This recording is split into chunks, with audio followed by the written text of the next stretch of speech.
Hello बच्चों, welcome to Integrity Career Academy. बच्चों, इस वीडियो में हम क्या करने वाले हैं, 300 मोस्ट एक्सपेक्टेड क्वेश्चन की वीडियो सीरीज जो क्लास 9th और क्लास 6 के लिए दोनों के लिए अलग अलग होगा, लेकिन 3 पार्ट में होगी। तो पार्ट 1, पार्ट 2, पार्ट 3, तो तीनों की तीनों वीडियो को आप जरूर देखना, क्योंकि ये बहुत इंपॉर्टेंट क्वेश्चन है और इससे आपका पूरा कंप्लीट रिवीजन भी होगा सिलेबस पे। किस किस टॉपिक पे कैसे कैसे क्वेश्चन आते हैं, हमने वो सारे के सारे क्वेश्चन लिए हैं।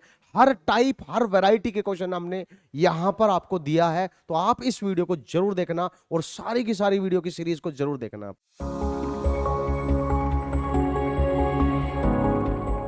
Hello students, welcome to Integrity Career Academy Latur Maharashtra.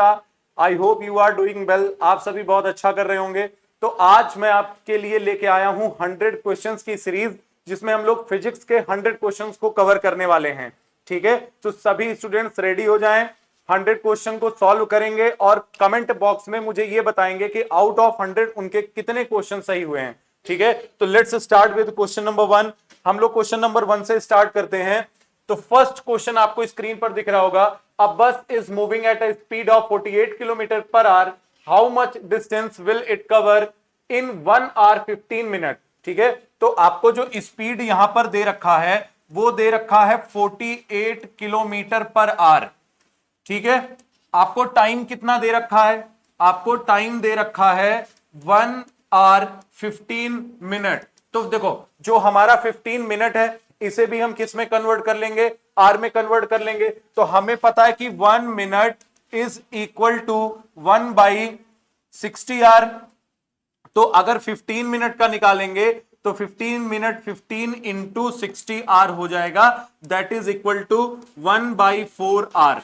ठीक है, तो टोटल टाइम कितना दिया है? 1 आवर। उसमें कितना और ऐड करेंगे? 1/4 आर। तो टाइम टोटल कितना आ जाएगा? टाइम आ जाएगा 1 + 1/4। ठीक है, क्रॉस मल्टीप्लाई करेंगे, 4 1 आर, 4 + 1 5। टोटल जो आपका टाइम आ गया 5/4 आर। अब हमें क्या निकालना है? हमें क्या निकालना है कि हाउ मच डिस्टेंस। तो डिस्टेंस का जो फॉर्मूला होता है वो होता है स्पीड इंटू टाइम। स्पीड कितनी है? 48। टाइम कितना है? 5/4। तो 4 से ये कितने टाइम्स में कट जाएगा? 4 1 आर 1, 4 2 आर 2, 12 5 आर 60 किलोमीटर। हमारा जो करेक्ट आंसर हो जाएगा वो ऑप्शन ए हो जाएगा, 60 किलोमीटर राइट आंसर हो जाएगा। ठीक है, आई होप सभी बच्चों को क्वेश्चन समझ में आया होगा। यहां पे हम लोग को टाइम वेस्ट नहीं करना है। 100 क्वेश्चंस के लिए 90 मिनट होते हैं, तो कोशिश करेंगे जितनी जल्दी से जल्दी क्वेश्चन को सॉल्व करें। Question number 2, when a child plays seesaw his motion is. कैसा मोशन होता है? सी सॉ में हमेशा जो आपका मोशन होता है वो आपका ऑसिलेटरी मोशन होता है, कि एक ही पर्टिकुलर टाइम पर बार बार ऑब्जेक्ट क्या करता है? अपनी पोजीशन को बार बार एक ही पोजीशन पर आता है, फिर चेंज करता है, फिर आता है, फिर चेंज करता है। ऐसे मोशन को हम लोग ऑसिलेटरी मोशन कहते हैं, option A. Third, in which of the types of motion body passes through the same point again after some time। तो ये भी क्या हो जाएगा? ऑसिलेटरी मोशन ही होता है, कि सम टाइम के बाद क्या होता है कि ऑब्जेक्ट अपनी पोजीशन पर बार बार आता है, फिर वापस चला जाता है, थोड़े टाइम बाद फिर आता है, फिर वापस चला जाता है। ठीक है, तो वही कह रहा है कि थ्रू द सेम पॉइंट, एक ही पॉइंट पर बार बार सम टाइम के बाद आता है। तो ऐसे मोशन को हम लोग ऑसिलेटरी मोशन कहते हैं। Next question, a ball is going from A to E along the same path in the figure the surface is fraction नहीं बेटा, ये हो जाएगा फ्रिक्शनलेस। ये हो जाएगा फ्रिक्शनलेस, कि जो हमारा सरफेस है वो कैसा है? फ्रिक्शनलेस है। At what state the speed of the ball will increase. ठीक है, तो देखो, अगर ये फ्रिक्शनलेस है तो ए से बी यूनिफॉर्म स्पीड के साथ जाएगा। जैसे ही ऑब्जेक्ट बी से सी की तरफ जाएगा, यूनिफॉर्म स्पीड से तो मूव करेगा ही करेगा, प्लस ग्रेविटेशनल फोर्स जो होती है वो भी नीचे की तरफ अट्रैक्ट करती है हर ऑब्जेक्ट को, तो बीसी पर स्पीड बढ़ जाएगी। फिर सी से डी जाएगा तो फिर से यूनिफॉर्म हो जाएगा। डी से जब ई की तरफ जाएगा तो ग्रेविटेशनल फोर्स नीचे की तरफ लग रही है, ऑब्जेक्ट मूव कर रहा है ऊपर की तरफ, तो ऑब्जेक्ट की स्पीड क्या होगी? कम होगी, क्योंकि एक फोर्स नीचे लग रही है, एक फोर्स ऊपर। ठीक है, तो कह रहा है कि at what the stage the ball will increase. तो बॉल जो है वो इंक्रीज करेगी बी से सी के लिए। क्यों करेगी? क्योंकि देखो, फ्रिक्शनलेस सरफेस है, स्पीड हर जगह यूनिफॉर्म होगी, लेकिन बी से सी के केस में क्या है कि ऑब्जेक्ट नीचे की तरफ जा रहा है और ग्रेविटेशनल फोर्स किधर लगेगी, नीचे की तरफ लगेगी। तो यहां से हमारा जो करेक्ट ऑप्शन हो जाएगा, ऑप्शन बी हमारा करेक्ट हो जाएगा। Next question number 5, in a diet 4 kilo calorie heat is obtained from 1 gram protein, then to obtain 202 kilo calorie heat how much protein are required. ठीक है, तो देखो 1 ग्राम प्रोटीन से इसको कितनी कैलोरी हीट मिल रही है, 4 किलो कैलोरी मिल रही है। तो आपसे अब ये कह रहा है कि then to obtain 202 kilo calorie, अब कितनी कैलोरी हो गई, 202 किलो कैलोरी हीट इसको चाहिए। तो हाउ मच प्रोटीन की बात कर रहा है कि कितने ग्राम प्रोटीन चाहिए। तो देखो 4 किलो कैलोरी से कितना मिल रहा है, 1 ग्राम, तो 1 kilo calorie is equal to कितना हो जाएगा, 1/4। तो यहां निकालना है तो हम सिंपली क्या करेंगे, 202 को 4 से डिवाइड कर देंगे। तो देखो यहां डिवाइड करते हैं, ये आ गया 202, 4 5 आर 20, 20 से 20 कैंसिल आउट हो गया, ये 2 यहां पर नीचे आएगा, यहां पे हम लगाएंगे बेटा 0 और यहां पे आपका क्या आएगा, देखो ये आ गया 0 लगाए, नीचे 2 आया, फिर यहां पॉइंट लगाया, पॉइंट लगाएंगे तो यहां क्या आएगा, 0 आएगा और 4 5 आर 20 और ये 20 यहां पर कैंसिल आउट हो जाएगा। आंसर कितना आ जाएगा, 50/5 ग्राम। तो आपका जो थर्ड ऑप्शन है ये एकदम करेक्ट हो जाएगा। ठीक है, कि कितना ग्राम प्रोटीन चाहिए, 50.5 ग्राम अगर प्रोटीन मिलेगी तो उससे कितने कैलोरी हीट मिलेगी, 202 कैलोरी हीट मिलेगी।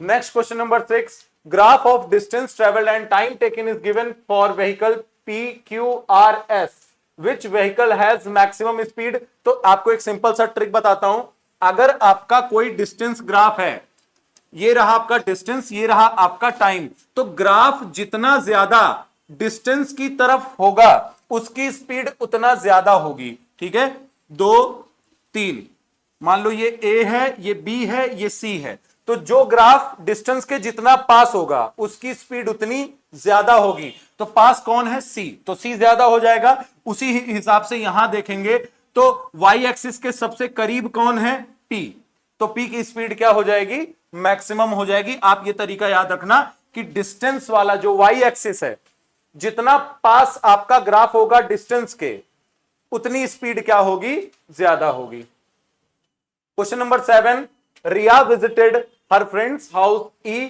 starting from her house A as per the diagram alongside what is the difference between distance she walked and her displacement। आपको पता है कि जो डिस्टेंस होता है वो actual path covered by an object होता है, डिस्प्लेसमेंट क्या होता है, इनिशियल पोजीशन और फाइनल पोजीशन के बीच का शॉर्टेस्ट पाथ। तो रिया ने स्टार्ट कहां से किया, ए पॉइंट से, एंड कहां पर किया, ई पॉइंट पर। तो यहां का जो डिस्प्लेसमेंट है बेटा वो एक स्ट्रेट लाइन में ये हो जाएगा। डिस्प्लेसमेंट को हम लोग एस से डिनोट करते हैं, जो डिस्प्लेसमेंट होगा वो क्या होगा, ए ई। ठीक है, अब डिस्टेंस अगर हम लोग निकालें तो ए से गई बी पर 7 किलोमीटर, बी से गई सी पर 7 + 14 21 किलोमीटर, सी से डी फिर 7 गई, 21 + 7 28, और डी से ई कितना गई, 4 किलोमीटर। तो 28 और 4 कितना हो जाएगा, 32 किलोमीटर का डिस्टेंस ट्रेवल किया। ठीक है, अब डिस्प्लेसमेंट कैसे निकालेंगे, देखो ये पूरी लेंथ BC कितनी है, 14, 14 में डी से लेके ई तक कितना है, 4, तो इसका मतलब बाकी ई से लेके ए तक कितना किलोमीटर होगा, 10 किलोमीटर। तो डिस्प्लेसमेंट AE है, कितना आ गया, 10 किलोमीटर। डिस्टेंस कितना है, 32 किलोमीटर। आपको डिफरेंस बताना है तो 32 - 10 करेंगे तो हमारा जो करेक्ट ऑप्शन होगा वो ऑप्शन बी यहां से राइट आंसर हो जाएगा। ठीक है, चलो question number 8, which motion among the following is oscillatory. कौन सा मोशन ऑसिलेटरी, ऑसिलेटरी का मतलब ये कि कोई ऑब्जेक्ट अपनी पोजीशन पर कुछ टाइम के बाद बार बार अपनी पोजीशन, इनिशियल पोजीशन पर वापस आ जाए।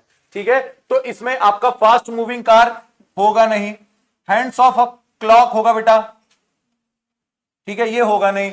Revolution of the earth around the sun, ये देखो यहां पे अगर देखा जाए तो जो करेक्ट ऑप्शन होगा वो 2 होगा। बाकी आपका हैंड्स ऑफ अ क्लॉक और revolution of the earth around the sun, ये दोनों आपके पीरियोडिक मोशन हो जाएंगे, क्योंकि एक फिक्स्ड इंटरवल ऑफ टाइम के बाद ये अपनी पोजीशन पर आते हैं, ठीक है, और ये सर्कुलर मोशन करते हैं, इस वजह से पीरियोडिक मोशन। लेकिन आपका जो पेंडुलम है वो कैसा मोशन करेगा, वो आपका ऑसिलेटरी मोशन करेगा, तो ऑप्शन 2 आपका करेक्ट हो जाएगा। Question number 9, in the accompanying diagram the cities P, Q, R, S shown with respect to origin O, the inner circle is 3 centimeter in diameter and the outer circle that twice the diameter of inner circle. Which city in the figure is 150 kilometre south east? देखो, सबसे पहली बात तो बेटा आपको पता होना चाहिए कि ये आपका नॉर्थ है, ये आपका ईस्ट है, ये आपका वेस्ट है, ये आपका साउथ है। तो ये वाली डायरेक्शन आपकी क्या हो जाएगी, नॉर्थ ईस्ट। ये वाली डायरेक्शन क्या हो जाएगी, साउथ ईस्ट। ये वाली डायरेक्शन आपकी हो जाएगी साउथ वेस्ट, और ये वाली डायरेक्शन आपकी हो जाएगी नॉर्थ वेस्ट। तो पूछ क्या रहा है, साउथ ईस्ट, मतलब आपको इधर बताना है। तो इसके हिसाब से अगर इधर देखें तो एक P आएगा, एक Q आएगा, इसका मतलब S और R आपके ऑप्शन से कट गए, ठीक है। अब देखना है कि 150 किलोमीटर कौन है। तो पहले का डायमीटर कितना है, 3 सेंटीमीटर, ठीक है। यहां से यहां का डायमीटर कितना है, 3 सेंटीमीटर। तो बेटा रेडियस कितना होगा, 3/2। रेडियस कितना हो जाएगा, 3/2 हो जाएगा। और कह रहा है कि 1 सेंटीमीटर 50 किलोमीटर के इक्वल है। 1 सेंटीमीटर कितने के इक्वल है, 50। तो 3/2 का मतलब कितना हुआ बेटा, 3/2 का मतलब 1.5। तो 1.5 सेंटीमीटर, 1 सेंटीमीटर 50, तो 1.5 कितना हो जाएगा, इंटू 50 आप करोगे तो ये आ जाएगा 75 किलोमीटर। तो इसका मतलब कि आपका ऑप्शन पी भी गलत है। तो कौन सा ऑप्शन बचता है, क्यू। अगर आप कैलकुलेट नहीं भी करोगे तो आपको पता है कि साउथ ईस्ट में 2 ही हमारे पॉइंट थे, एक पी और क्यू। तो पी का डिस्टेंस कितना आया, 75, तो क्यू का कितना आएगा, 150। कैसे आएगा ये भी देख लो, साफ साफ लिखा है बेटा कि 3 सेंटीमीटर डायमीटर पी तक है और जस्ट डबल है, ट्वाइस है कहां तक का डायमीटर, क्यू तक का। तो पहला अगर 75, तो 75 का डबल कितना आ जाएगा, 150। तो आपका ऑप्शन कौन सा करेक्ट हो जाएगा, ऑप्शन 2 आपका करेक्ट हो जाएगा। Next question number 10, which of the following graph represent linear motion of an object, ठीक है ना, uniform linear motion of an object. तो आपको पता होना चाहिए कि यूनिफॉर्म के लिए जो ग्राफ बनता है वो हमेशा स्ट्रेट लाइन का ग्राफ बनता है। आप इस बात को ध्यान रखिए कि अगर हम लोग डिस्टेंस टाइम ग्राफ देख रहे हैं और हमें यूनिफॉर्म मोशन का ग्राफ चाहिए, तो यूनिफॉर्म मोशन का ग्राफ हमेशा स्ट्रेट लाइन बनता है, ठीक है। कर्व अगर ग्राफ है तो कर्व ग्राफ हमेशा नॉन यूनिफॉर्म मोशन को शो करता है। ये भी क्या हो जाएगा, नॉन यूनिफॉर्म, ये भी क्या हो जाएगा, नॉन यूनिफॉर्म। और स्ट्रेट लाइन क्या शो करेगा, यूनिफॉर्म, ठीक है। तो ऑप्शन नंबर 4 हमारा करेक्ट हो जाएगा। Next question number 11, a car travel 72 kilometre per hour, इसे मीटर पर सेकंड में चेंज करना है। तो देखो इसको हम लोग मल्टीप्लाई करेंगे बेटा 5/18 से, ठीक है। तो 18 1 जार 18, 18 4 जार 72, 5 इंटू 4 करोगे आंसर आ जाएगा 20 मीटर पर सेकेंड। कौन सा ऑप्शन सही हो जाएगा, ऑप्शन 2 सही हो जाएगा, ठीक है। मैं आपको एक छोटी सी ट्रिक बता रहा हूं, बहुत सारे बच्चे कंफ्यूज होते हैं कि सर 5/18 कब लेना है और 18/5 कब लेना है, ठीक है। इसमें कंफ्यूजन होती है, मैं इसका सॉल्यूशन बताता हूं। आप बताओ कि 5/18 बड़ा है या 18/5।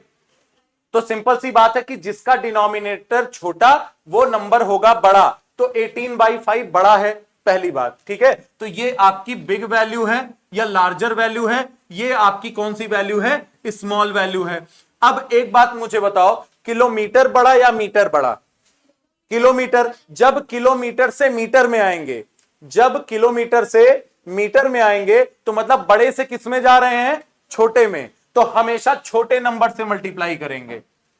और जब मीटर से किलोमीटर में जाएंगे तो मीटर कैसा नंबर है, छोटा, छोटे से किस में जा रहे हैं, बड़े में, तो बड़े नंबर से मल्टीप्लाई करेंगे 18/5 से। इसमें किस में जाना था, बड़े वाले से छोटे वाले में, तो छोटे नंबर से मल्टीप्लाई करेंगे 5/18 से, ठीक है। आंसर कितना आ जाएगा, 20 मीटर पर second. Next question number 11, sorry question number 12,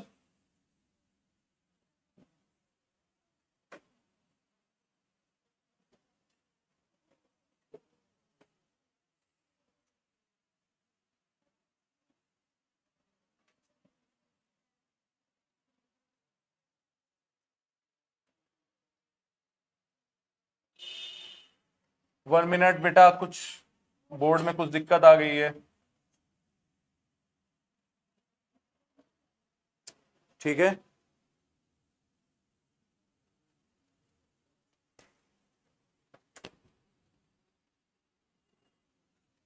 ठीक है, चलो next question number 12।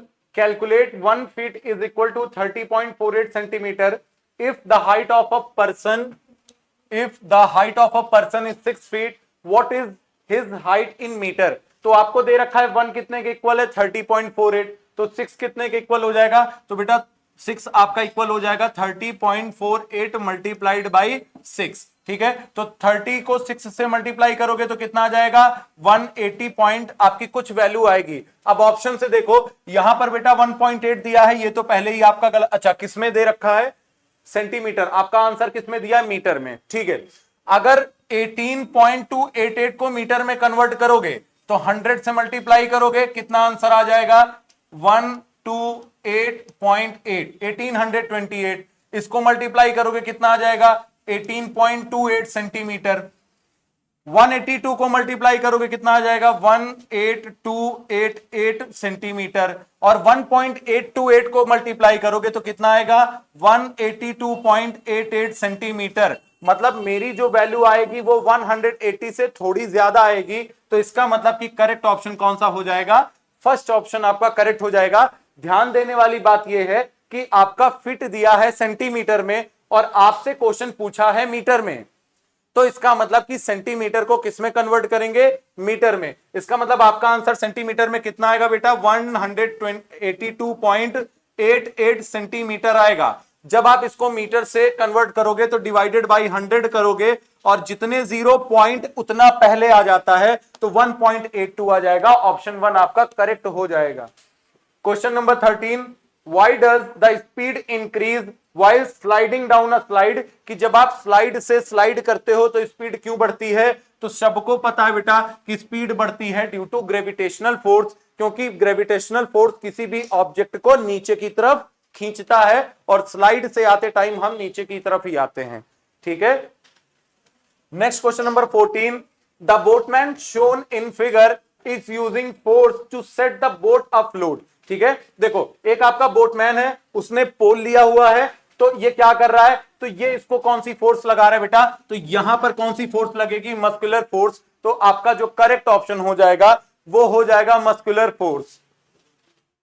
Question number 15, water levels of well A and B are at 10 metre and 15 metre from top respectively. If we have to fetch 20 litres water from both the well, Which of the following statement is correct?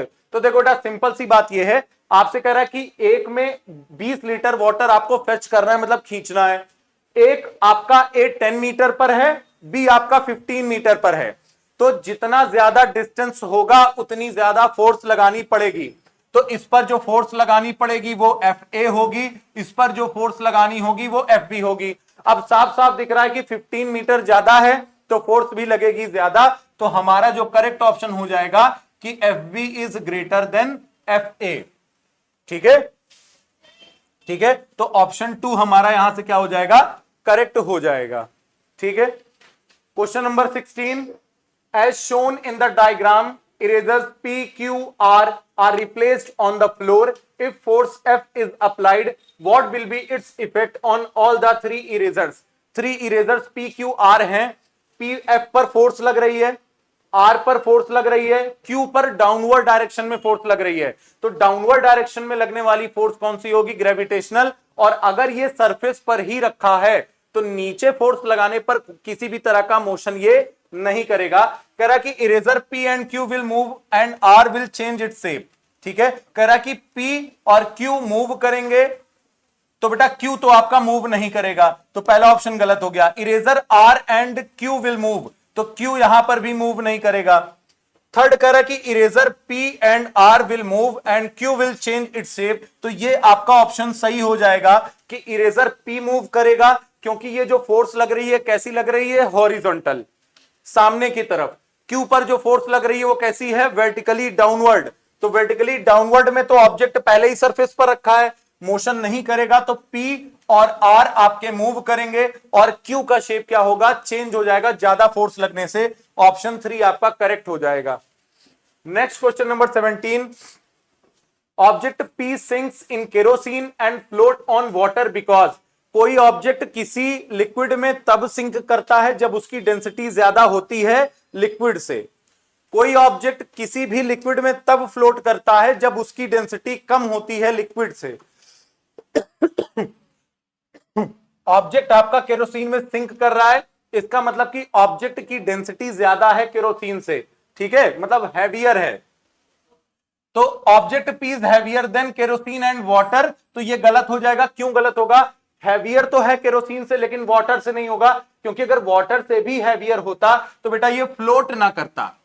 Object P is lighter than kerosene, गलत है, lighter होगा तो क्या करेगा, float करेगा। Object P is lighter than kerosene, ये भी गलत है। ऑप्शन डी आप नहीं भी देखोगे तो सही हो जाएगा, क्योंकि एक ऑप्शन करेक्ट होना है। Option P is heavier than kerosene एकदम राइट है, तब वो क्या किया, सिंक कर गया।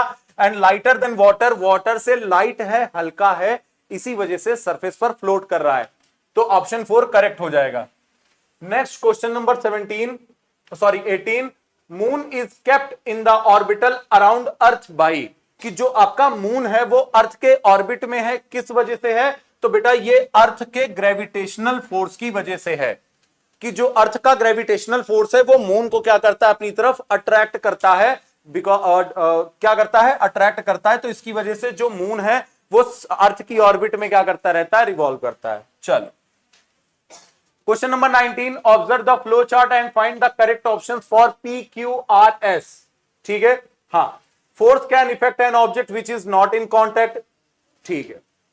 नो रिड्यूसेस स्पीड, तो बेटा स्पीड कौन रिड्यूस करता है, सबको पता है स्पीड रिड्यूस करता है फ्रिक्शनल फोर्स, क्योंकि आप जिस भी डायरेक्शन में मूव करते हो फ्रिक्शनल फोर्स हमेशा उसकी अपोजिट डायरेक्शन में करता है, तो रिड्यूसेस स्पीड यस, इसका मतलब एस क्या आ जाएगा आपका, एस आ जाएगा आपका फ्रिक्शन। तो मैकेनिकल बेटा ये गलत हो गया, एस फ्रिक्शन ये सही हो सकता है, एस मस्कुलर ये गलत है, या तो ऑप्शन 4 सही होगा या तो ऑप्शन आपका 2 सही होगा। अब आ जाते हैं बेटा पी पर, डज रिपल्शन टेक्स प्लेस, तो कह रहा है कि नो, क्या रिपल्शन होता है, नहीं होता है।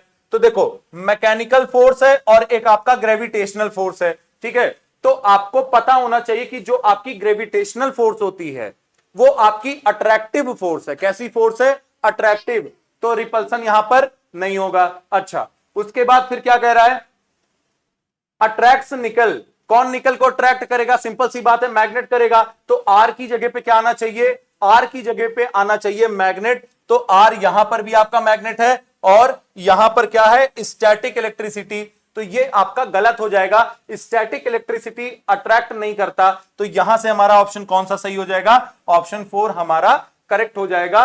क्यू आपका अट्रैक्ट करेगा निकल को, तो अट्रैक्टेड फोर्स कौन सी होती है, ग्रेविटेशनल, ये सही हो जाएगा। डज रिपल्शन टेक्स प्लेस, तो आपका यहां पे नो पी है, तो मैकेनिकल फोर्स आपकी रिपल्शन नहीं करती है, ठीक है। चलो 20, guess who am I can change the shape of a body, तो देखो बेटा एक ही चीज है जो शेप को चेंज कर सकता है, वो है आपका फोर्स।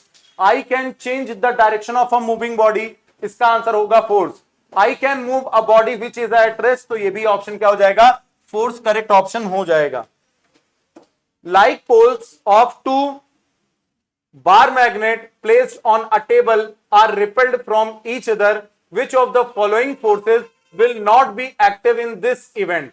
कह रहा कि दो पोल एक दूसरे को रिपेल कर रहे हैं, तो कौन सी फोर्स यहां पर एक्ट नहीं करेगी, तो बेटा यहां पर मस्कुलर फोर्स नहीं करेगी, क्योंकि देखो मैग्नेट तो अट्रैक्ट या रिपेल करेगा ही करेगा, फ्रिक्शनल फोर्स कॉन्टैक्ट फोर्स होती है, सरफेस की फोर्स होती है, तो आपका जो ऑब्जेक्ट है वो सरफेस पर रखा है तो ये भी करेगा। ग्रेविटेशनल फोर्स हमेशा नीचे की तरफ लगती है, ये भी करेगा, यहां पर मस्कुलर फोर्स का कोई काम नहीं है। 22, why do weight lifters powder their hand, ठीक है, क्यों करते हैं, पहला option to make the metal rod more slippery, गलत है। Second correct, to strengthen the grip on the rod by reducing hand moisture, तो ये आपका सही हो जाएगा कि अगर हाथ पर आपके जो पाम है अगर वहां पर कुछ क्या है, कुछ मॉइस्चर है तो पाउडर लगाने से वो रिड्यूस हो जाते हैं, ताकि उसको वेट लिफ्ट करते टाइम पकड़ने में इजी रहता है। फ्रिक्शनल फोर्स क्या हो जाता है, फ्रिक्शनल फोर्स बढ़ जाता है, ठीक है ना। चलो, gravitational force acting on an object in air is P Newton and gravitational force acting on it in water is Q Newton. So what is the relation between P and Q? तो बेटा आपका P और Q equal हो जाएगा, क्योंकि चाहे आपकी gravitational force air में लगे, चाहे ग्रेविटेशनल फोर्स आपकी वाटर में लगे, आपको पता है फॉर्मूला होता है F is equal to M into G। Acceleration due to gravity हर जगह क्या होगी, सेम होगी। तो इसकी वजह से चाहे आपका एयर में हो चाहे आपका वाटर में हो, दोनों क्या होंगे, इक्वल होंगे। तो आपका ऑप्शन 1 करेक्ट हो जाएगा, ठीक है। चलो, ठीक है। When you ride a bicycle and stop pedaling, the bicycle slow down and eventually stops. Which force is mainly responsible for this? तो इसके लिए कौन सी फोर्स रिस्पॉन्सिबल होगी, फ्रिक्शनल फोर्स। की कांटेक्ट की फोर्स है, ऑब्जेक्ट जिधर मूव करेगा उसके अपोजिट लगेगी, और पैडलिंग आप बंद कर दोगे तो एक टाइम के बाद सरफेस क्या करेगा, उस फोर्स को क्या करेगा, स्टॉप कर देगा, ठीक है। तो करेक्ट ऑप्शन क्या हो जाएगा, ऑप्शन नंबर 3, ठीक है। ऑप्शन नंबर 3 क्या हो जाएगा, करेक्ट हो जाएगा। Figure shows path of a body thrown in the upward direction from ground, find the correct statement, ठीक है, ठीक है। Figure shows path of a body thrown in the upward direction from ground. देखो बेटा, जब आपका कोई ऑब्जेक्ट ऊपर की तरफ जाता है, ठीक है, तो आपका पोटेंशियल एनर्जी बढ़ता है। पोटेंशियल एनर्जी का फॉर्मूला होता है M into G into H, मतलब कि हाइट बढ़ने से पोटेंशियल एनर्जी क्या होती है, बढ़ती है। कह रहा कि at point A kinetic energy of the body is minimum, तो ये आपका गलत हो जाएगा। ए पर आपका क्या होगा, मैक्सिमम होगा। एट पॉइंट बी क्यों, ये भी जान लो। देखो, आपका काइनेटिक एनर्जी का फॉर्मूला होता है बेटा हाफ mv स्क्वायर। v क्या है, वेलोसिटी। अगर कोई ऑब्जेक्ट नीचे ग्राउंड पर है तो जितनी ज्यादा वेलोसिटी से फेंकोगे तभी ऊपर जाएगा, अगर वेलोसिटी नहीं दोगे तो ऊपर जाएगा ही नहीं। तो काइनेटिक एनर्जी ए पर क्या होगा, मैक्सिमम होगा। At point B potential energy of the body is minimum, तो ये भी आपका गलत हो जाएगा, क्योंकि मैक्सिमम हाइट कहां पर है, बी पर। तो एच मैक्सिमम, तो पोटेंशियल एनर्जी भी क्या हो जाएगा, मैक्सिमम। बाकी मास तो चेंज होने वाला नहीं है, चाहे ऑब्जेक्ट ए पर रहे, बी पर रहे, सी पर रहे या डी पर रहे, क्योंकि आपका मास कैसी क्वांटिटी है, मास आपकी कांस्टेंट टर्म है, ये कभी भी चेंज नहीं होता, और जी की वैल्यू में भी कोई चेंज नहीं आएगा। तो हाइट ज्यादा तो पोटेंशियल एनर्जी भी ज्यादा। At point C potential energy of the body is maximum, तो बेटा मैक्सिमम तो बी पर होगा, ये भी गलत हो गया। इसका मतलब फोर्थ ऑप्शन करेक्ट हो जाएगा। At point D kinetic energy of the body is maximum, यहां पर आपकी काइनेटिक एनर्जी मैक्सिमम हो जाएगी। क्यों होगी, क्योंकि जब ऑब्जेक्ट ऊपर गया तो ऊपर से नीचे आएगा तो उसकी स्पीड बढ़ती है बिकॉज ऑफ ग्रेविटेशनल फोर्स। तो डी पर इसकी स्पीड, डी पर इसकी वेलोसिटी मैक्सिमम, तो अगर मैक्सिमम होगी तो काइनेटिक एनर्जी भी क्या हो जाएगा, मैक्सिमम हो जाएगा। Question number 26, A and B have performed the same amount of work. A has displaced an object by 4 meter and B has displaced the same object by 2 meter. Hence, force applied by B by A is dash times then applied by B. अच्छा, देखो A ने कितना displace किया, 4 metre same object को, B ने कितना displace किया, 2 metre किया। तो बेटा देखो, A 4 मीटर डिस्प्लेस किया, बी ने 2 किया, तो जो फोर्स लगाया वो ए ने वर्क डन ज्यादा किया बी से। कितना ज्यादा किया, 2 टाइम्स ज्यादा किया वर्क डन ए ने, ठीक है ना। तो A is 2 times the force applied by A is 2 times then applied by B. B से कितना लगाया, 2 टाइम्स, तो ऑप्शन 3 यहां से करेक्ट हो जाएगा। 27, when blast takes place glass window shatter, Here which of the following energy conversions takes place? करा कि जब कोई बेटा ब्लास्ट होता है तो कौन सी एनर्जी में कन्वर्ट होती है। जो भी आपका एटम बम ब्लास्ट होगा उसके अंदर कौन सी एनर्जी होती है, उसके अंदर होगी बेटा केमिकल एनर्जी। उसके अंदर कौन सी एनर्जी होगी, केमिकल एनर्जी। तो फर्स्ट और थर्ड गलत हो गए, अब सेकंड कौन सा है, केमिकल। वो केमिकल एनर्जी किस में कन्वर्ट होती है, साउंड एनर्जी के फॉर्म में, और साउंड एनर्जी किस में कन्वर्ट होगा, आपका काइनेटिक एनर्जी के फॉर्म में। ठीक है, तो आपका कौन सा ऑप्शन करेक्ट हो जाएगा, ऑप्शन 2 यहां से आपका राइट आंसर हो जाएगा। ठीक है, चलो 28 4 stones P Q R S of equal mass shown in the figure, which stone will have maximum potential energy। अभी मैंने आपको बताया कि पोटेंशियल एनर्जी का फॉर्मूला होता है बेटा मास इंटू जी इंटू हाइट। मास सबका सेम है, जी की वैल्यू सबकी सेम है, मैक्सिमम हाइट पर कौन है, एस, तो इस वजह से पोटेंशियल एनर्जी डायरेक्टली प्रोपोर्शनल होगी, एस आंसर आ जाएगा यहां पर, आपका ऑप्शन 4 सही हो जाएगा।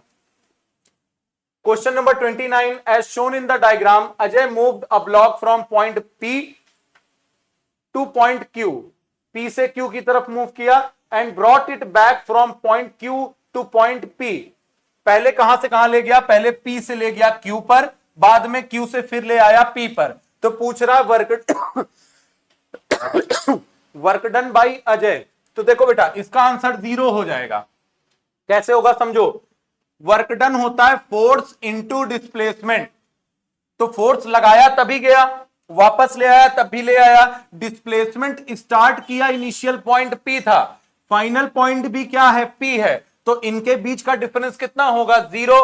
तो डिस्प्लेसमेंट कितना आ जाएगा, 0, और किसी भी नंबर को 0 से मल्टीप्लाई करोगे तो वर्क डन भी कितना हो जाएगा, 0। तो आंसर 4 आपका करेक्ट हो जाएगा। ठीक है, चलो A stressed rubber has dash energy. When the rubber is coming back to the normal position, dash energy is produced. This change in state of rubber is due to dash of it. Choose the correct alternative. तो जब आप rubber को stretch करते हो तब आप उसे देते हो बेटा काइनेटिक एनर्जी। कौन सी एनर्जी आप देते हो, काइनेटिक एनर्जी। तो सेकंड और थर्ड आपका गलत हो गया। फिर बाद में जब रबर आपका नॉर्मल पोजीशन पर पहुंच जाता है तो आपकी काइनेटिक एनर्जी पोटेंशियल एनर्जी में कन्वर्ट हो जाती है। तो ये ऑप्शन 1 गलत हो गया क्योंकि सेकंड इलास्टिसिटी दिया है। ठीक है, तो काइनेटिक के बाद क्या आएगा आपका, काइनेटिक के बाद आपका क्या आएगा, पोटेंशियल एनर्जी आएगा। This change in state of rubber is due to brittleness of it. ठीक है, तो बेटा ये ब्रिटलनेस तो नहीं होगा, ठीक है ना, ये आपका ऑप्शन नहीं होगा। ठीक है, तो स्ट्रेच रबर के अंदर कौन सी एनर्जी होती है, काइनेटिक, फिर उसके बाद पोटेंशियल, और लास्ट में आपका इलास्टिसिटी एनर्जी आ जाएगा लास्ट में। ठीक है, तो मुझे लगता है यहां पर कुछ ऑप्शंस में मिस्टेक हो गई है कि जब वो नॉर्मल पोजीशन पर पहुंचेगा तो नॉर्मल पोजीशन का मतलब कि रेस्ट पर, रेस्ट में होती है पोटेंशियल एनर्जी। ठीक है, और जब ऑब्जेक्ट को खींचा जाएगा तो मोशन में आएगा, मोशन में आएगा तो कौन सी एनर्जी, काइनेटिक एनर्जी। तो पहले काइनेटिक, फिर पोटेंशियल, और लास्ट में कौन सी आएगी, इलास्टिसिटी एनर्जी। चलो, यूनिट ऑफ वर्क इज, तो सबको पता है वर्क की यूनिट होती है जूल। सिंपल सा question. A box weighing 2 kilogram is lifted to point Y from the base with the help of a pulley. Work done to bringing the box from base to point Y and X is WY and WX joule respectively. Find the correct relation between them. तो बेटा देखो, object आपका जितना ऊपर जाएगा work done ज्यादा करना पड़ेगा, तो वर्क डन यहां पर ज्यादा किसके लिए है, X के लिए है, किसके रिस्पेक्ट में, WY के रिस्पेक्ट में। तो कौन सा ऑप्शन सही हो जाएगा, ऑप्शन 2 आपका करेक्ट हो जाएगा। Choose the correct order of the energy shown in the picture. तो देखो बेटा यहां पे क्या कर रहा है, यहां पे वो कुछ क्या बोलते हैं इसको, गुलेल बोलते हैं। तो ये देखो इससे खेल रहा है, तो इसके अंदर कौन सी एनर्जी होगी, तो इसके अंदर बेटा होगी पोटेंशियल एनर्जी। कौन सी एनर्जी होगी, पोटेंशियल। फिर उसके बाद ये किस में आ जाएगा, बॉल को फेंक रहा है, तो काइनेटिक एनर्जी। तो पहला पोटेंशियल, दूसरा काइनेटिक। ये आपकी बैटरी है, बैटरी में कौन सी एनर्जी होती है बेटा, केमिकल एनर्जी। और लास्ट में तो आपको विंड मिल दिख रही है, तो कौन सी एनर्जी होगी, विंड एनर्जी। तो पहला पोटेंशियल सब में है, दूसरा काइनेटिक, तीसरा इलेक्ट्रिकल नहीं होगा, पहला तो गलत हो गया। पोटेंशियल, काइनेटिक, केमिकल, ऑप्शन 2 आपका सही हो जाएगा। क्योंकि बैटरी के अंदर बेटा इलेक्ट्रिकल एनर्जी नहीं होती है, कौन सी एनर्जी होती है, केमिकल एनर्जी होती है। ठीक है, और लास्ट में आपका कौन सा आ जाएगा, विंड एनर्जी आ जाएगा। Question number 34, identify the anomalous source of energy. तो यहां पर एनोमेलस सोर्स ऑफ एनर्जी आपका कौन सा हो जाएगा? सन, कोल, वाइंड और टाइडल वेव। तो बेटा ये आपका कोल हो जाएगा, क्योंकि कोल आपका नॉन रिन्यूएबल रिसोर्स है, सोर्स ऑफ एनर्जी है। बाकी तीनों क्या है? Renewable source of energy. तो कोल क्या हो जाएगा? एनोमेलस। जिन्हें एनोमेलस का मतलब ना पता हो वो जान ले कि इसका मतलब होता है बेटा यूनिक, डिफरेंट। तो चारों में ये तीनों कौन से हैं? नॉन रिन्यूएबल है, जबकि कोल आपका क्या है? नॉन रिन्यूएबल है। ठीक है, source of energy. 35, following devices convert various energies into electrical energy. Match the correct pair of devices and form of energy from which electricity is generated. तो माइक्रोफोन में इलेक्ट्रिसिटी जनरेट होती है बेटा sound की वजह से। तो फर्स्ट का हो जाएगा क्यू।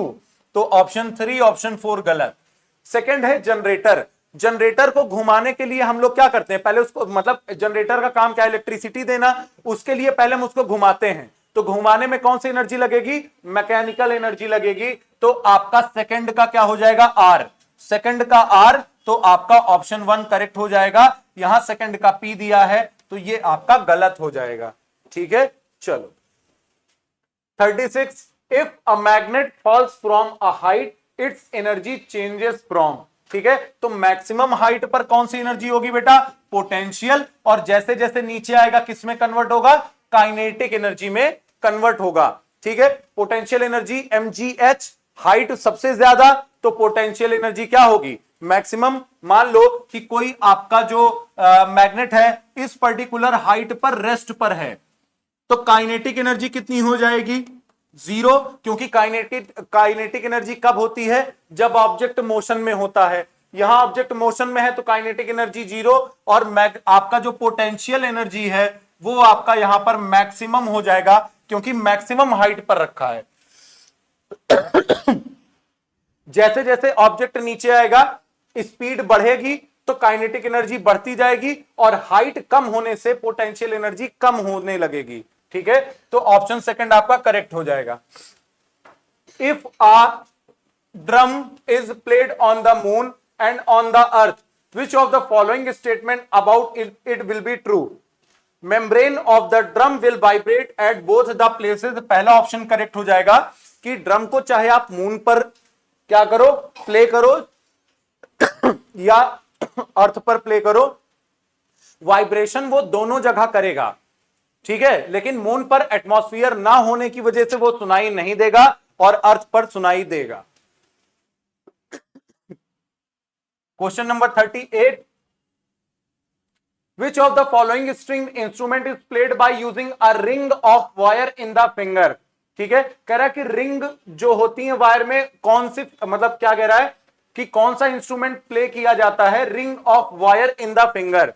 ठीक है ना, कि रिंग होती है, वायर की जो रिंग होती है उसे फिंगर में करके उसको बजाते हैं। तो इसमें ऑप्शन है बुलबुल तरंग, एक तरी, तंबूरा, और लास्ट में आपका सितार। तो बेटा देखो, बाकी तो मैंने बुलबुल तरंग आज तक कभी देखा ही नहीं है, एक तरी पहली बार नाम ही सुन रहा हूं, तंबूरा जानता ही नहीं हूं, सितार में जानता हूं कि सितार को हम लोग स्ट्रिंग से बजाते हैं।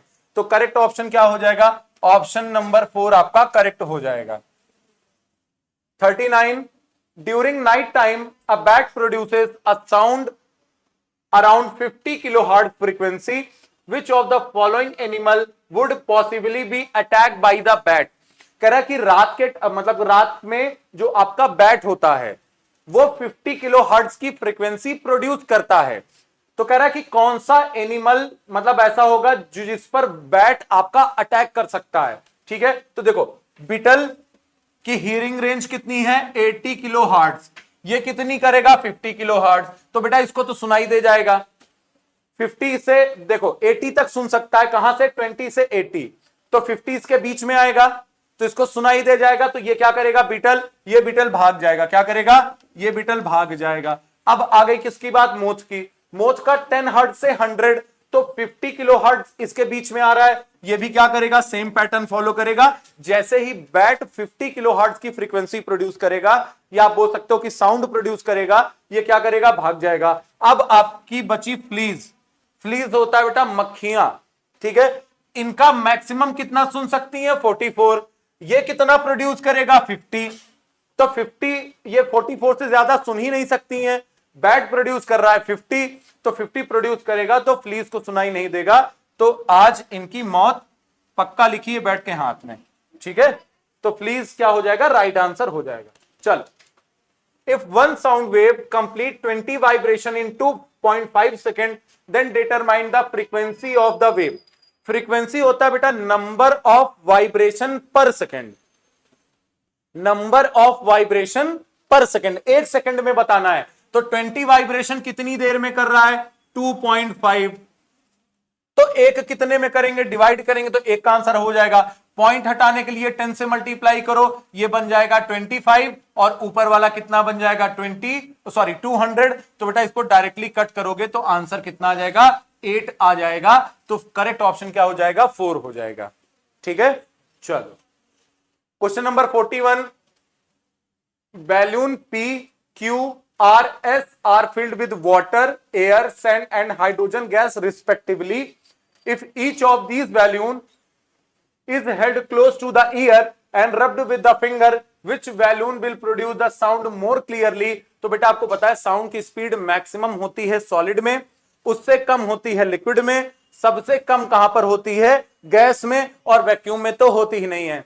तो आपका जो PQRS है, P क्या है वाटर, Q क्या है एयर, R क्या है सैंड और S क्या है हाइड्रोजन गैस। तो सबसे ज्यादा किस में होगा, सैंड में, क्योंकि सैंड आपका सॉलिड है और सैंड किसको रिप्रेजेंट कर रहा है आर को। तो जो करेक्ट ऑप्शन होगा वो आर हो जाएगा कि साउंड मोर क्लियरली, सबसे ज्यादा क्लियरली किस में सुनाई देगी आपकी सैंड में। चलो question number 42, each of the 4 glasses below contain different quantities of water. If they are struck with the same force, which glass would have the lowest pitch? तो देखो आपको पता है कि आपकी जो आवाज है, आपका रूम जितना ज्यादा खाली होता है, आप किसी स्पेस में जितना खाली होते हो उतनी आपकी आवाज तेजी से गूंजती है, उतनी तेजी से आवाज आती है। तो अगर सेम फोर्सेस के साथ चारों ग्लास को स्ट्रक किया जाएगा तो जिसमें पानी कम होगा या नहीं होगा उसमें आपकी जो आवाज है वो क्या करेगी, उसकी जो पिच होगी वो लोवेस्ट होगी। अब देखो यहां पर पानी ज्यादा है, मीडियम ज्यादा है, तो पिच क्या होगी हाई, सबसे ज्यादा हाई यहां पर होगी। फिर उसके बाद थोड़ा कम हुआ तो इस वाले से कम हो जाएगा, यहां पर पानी और कम हुआ तो और कम हो जाएगा, और इस वाले ग्लास में तो पानी ही नहीं है, मतलब कि यहां पर कोई मीडियम नहीं है इनसाइड, तो जो पिच होगी क्या होगी, लोवेस्ट होगी। आपका ऑप्शन 4 यहां से क्या हो जाएगा, करेक्ट हो जाएगा, ठीक है। Question number 43, Why does a tabla player need to do what does a tabla player need to do to increase the pitch of the instrument? तो जो तबला बजाते हैं वो लोग उसकी पिच को बढ़ाने के लिए आपने देखा होगा कि वो क्या करते हैं, स्क्रू को टाइट करते हैं, स्क्रू को क्या करते हैं, टाइट करते हैं। He she tightens the skin across the tabla. आपका पहला ऑप्शन ही यहां से क्या होगा, करेक्ट हो जाएगा, ठीक है। पहला ऑप्शन ही करेक्ट हो जाएगा कि जो उसकी स्किन होती है उसको क्या करते हैं, टाइट करते हैं। जितना ज्यादा टाइट करते हैं पिच उतनी अच्छी होती है और उसकी आवाज भी क्या होती है, इंक्रीज करती है। Question number 44, when you pluck string of a guitar it produces sound, what causes that sound? तो बेटा साउंड जो होता है ना वो किसकी वजह से होता है, वो वाइब्रेशन ऑफ द स्ट्रिंग। हम लोग क्या करते हैं, उसको वाइब्रेट कराते हैं और वही वाइब्रेशन रिस्पॉन्सिबल होता है किसके लिए, गिटार जो आपका साउंड क्रिएट करता है।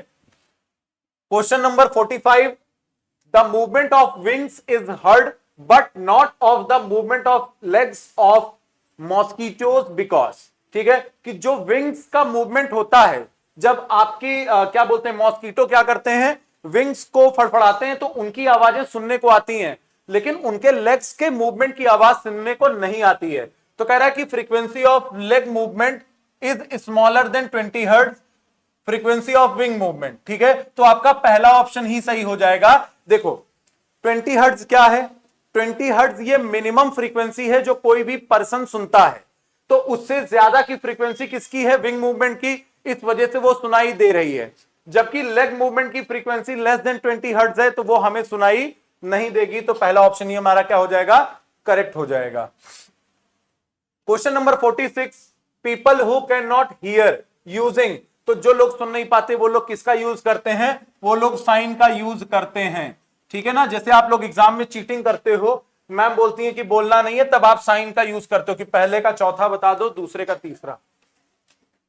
Which of the waves is used in a remote control of TV? तो सबको पता है कि रिमोट कंट्रोल टीवी में हम लोग बेटा इंफ्रारेड वेव्स का यूज करते हैं। ठीक है, कौन सी वेव, इंफ्रारेड। चल, question number 48, operation of glaucoma have become easier using, तो ग्लाउकोमा जो होता है बेटा वो इजियर होता है लेजर रेज के लिए। ठीक है ना, कि जो ऑपरेशन हम लोग ग्लाउकोमा का करते हैं वो लेजर रेज से क्या होता है, ऑपरेशन करने में आसान होता है। और आजकल बहुत सारे आपके जो बीमारियां हैं वो आप लोगों ने कई देखा होगा, स्टोन वगैरह जो होता है उसको लेजर रेज से करेक्ट किया जाता है विदाउट ऑपरेशन। चल 49, look at the figure given below, observe the shadow and guess what could be, what could नहीं बेटा होगा यहां पे, what could be the time. तो आपको जो शेडो दिख रहा है वो पीछे दिख रहा है। आप एक बात ध्यान में रखो कि आपको शेडो आगे दिखेगा तो सन आपके सामने होगा, आपको शेडो पीछे दिखेगा इसका मतलब कि आपका जो सन है वो पीछे है। पीछे होने का मतलब यह है कि जब आपका सनसेट का टाइम होता है तो हमें शेडो पीछे दिखता है, और जब आपका सन आफ्टरनून में या राइज होता है उसके बाद जब धूप निकलती, जब सन हमारे सामने होता है तो हमारी परछाई कहां बनती है, आगे की तरफ बनती है। ठीक है, तो एक टाइम दे रहा है 6 PM, ये हो सकता है, बिल्कुल हो सकता है क्योंकि सनसेट का टाइम यही होता है।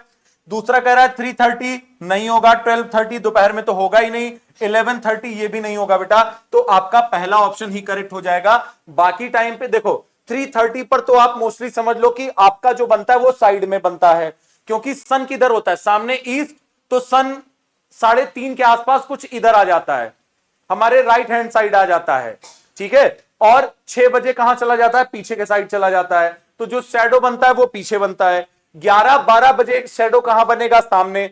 3-3:30 बजे किधर बनता है, साइड पर बनता है। तो ये हमारा 6 PM करेक्ट ऑप्शन यहां से हो जाएगा। Question number 50, an object is placed 12 centimetre from a plane mirror. ये आपका कोई एक प्लेन मिरर है। इस तरह के क्वेश्चन को ड्राइंग बना के करना, आपका आंसर तुरंत आ जाएगा। कितनी दूर पर रखा हुआ है आपका ऑब्जेक्ट, ऑब्जेक्ट आपका कितनी दूर पर है, 12 सेंटीमीटर पर है। यहां कोई एक आपका ऑब्जेक्ट रखा है। ठीक है, ये कोई एक ऑब्जेक्ट है। It is move toward the mirror by 3 centimetre. इसने कितना मूव किया, 3 सेंटीमीटर। मतलब पहले 12 पे था तो अब कहां पर आ गया बेटा, अब यह आपका आ गया 9 सेंटीमीटर पर। ठीक है, what is the distance between the object and image in the mirror after movement, कि ऑब्जेक्ट और इमेज के बीच में कितना डिस्टेंस। तो ऑब्जेक्ट ये है, आपको पता है कि प्लेन मिरर में ऑब्जेक्ट मिरर से जितनी दूर होता है आपकी इमेज भी उतनी ही दूर बनती है। मतलब आपकी इमेज यहां कहीं बनेगी। ठीक है, मान लो ऑब्जेक्ट है AB, तो इमेज कैसी बनेगी, A', B'। प्लेन मिरर में आपकी इमेज, ऑब्जेक्ट जितना दूर शीशे से होता है इमेज उतनी दूर बनती है और सेम साइज बनती है। ठीक है, तो यहां से ये 9 सेंटीमीटर, तो ये भी कितना होगा, 9 सेंटीमीटर। अब पूछ रहा है ऑब्जेक्ट और इमेज के बीच का डिस्टेंस कितना है, तो यहां से मिरर कितना, 9, और मिरर से इमेज कितनी दूर, 9, तो 9 + 9 18 सेंटीमीटर करेक्ट ऑप्शन हो जाएगा। क्वेश्चन नंबर 51, क्वेश्चन नंबर 51 कह रहा है कि 10 centimetre long pencil is placed vertically in front of a mirror at a distance of 5 centimetre. फिर से आपका मिरर आ गया, इसके सामने एक ऑब्जेक्ट कितनी दूर पर रखा है, 5 सेंटीमीटर दूर रखा है। और 1 मिनट,